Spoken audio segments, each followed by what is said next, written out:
Guys, kain po tayo. Ayan. Habang kumakain ako, umiiyak. Yung minumdum ko sa mga anak. Iba kasi yung mga magulang na responsabil sa mga anak. Bakit ko homesick? Walang araw.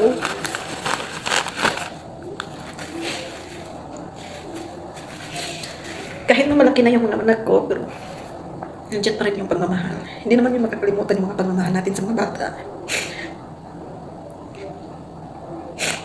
Ganyan talaga, no?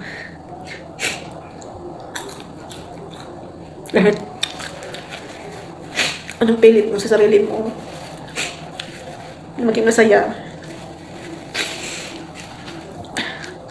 Andyan talaga yung